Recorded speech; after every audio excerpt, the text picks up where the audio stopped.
ఈ సాయంత్రం, ఈ మంచు, ఆ పక్షులు, వీటన్నిటిని చూస్తుంటే ఓ కవిత గుర్తొస్తుంది సిరి.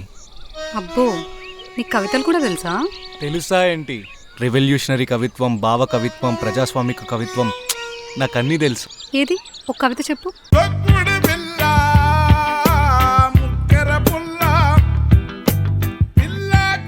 ఏదేమైనా ఈసారి నోటిఫికేషన్లో ఖచ్చితంగా జాబ్ కొట్టాలరా. నీకు ఇదే ఫస్ట్ అండ్ లాస్ట్ టైం చెప్తున్నా రాజు. నీకు జాబ్ రాకపోయినా పర్లేదు, కానీ ఇలా ఇండిసిప్లిన్గా ఉంటే మాత్రం నాకు అస్సలు నచ్చదు.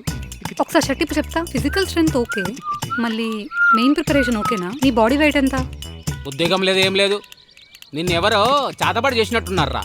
ఏవో మాయల ఫకీర్ మాట్లాడుతున్నావు. ఏమైందిరా? మళ్ళా ఏమో కొత్తగా మాట్లాడుతున్నావేంద్రా?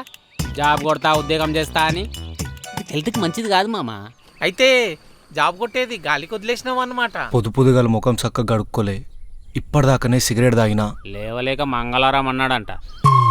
దీనికి పెద్ద ఉద్యోగమే కాదు, కంపౌండర్ ఉద్యోగం వచ్చినా పిల్లనిచ్చి పెళ్లి చేస్తా. మైనస్ మార్క్సా? నీకు ఏదంటే ఎక్కువ భయం రా? శిరీషానా ఎగ్జామ్సా? శిరీషనే రా. అది సంగతి. ఇది పాత బుక్ రా. కరెంట్ అఫైర్స్, ఫిజిక్స్ ఎప్పటికప్పుడు మారుతూ ఉంటాయి. కాంపిటేటివ్ ఎగ్జామ్స్ ప్రిపేర్ అయ్యే వాళ్ళు డైలీ న్యూస్ పేపర్ చదువుతుండాలి, అప్డేట్ అవుతుండాలి. ఇదానికి ఇచ్చేసేయి, పొట్లాలు కట్టుకుంటాడు. బుద్ధాయరా ఎప్పటి నుంచి ఎప్పటి వరకు? 4th century to 5th century BC. Marginal utility ఎప్పుడు తగ్గుతుంది? నాకు ఈ ఫిజికల్ ఒక్కటే కష్టం ఉండే సిరి, మిగతాదంతా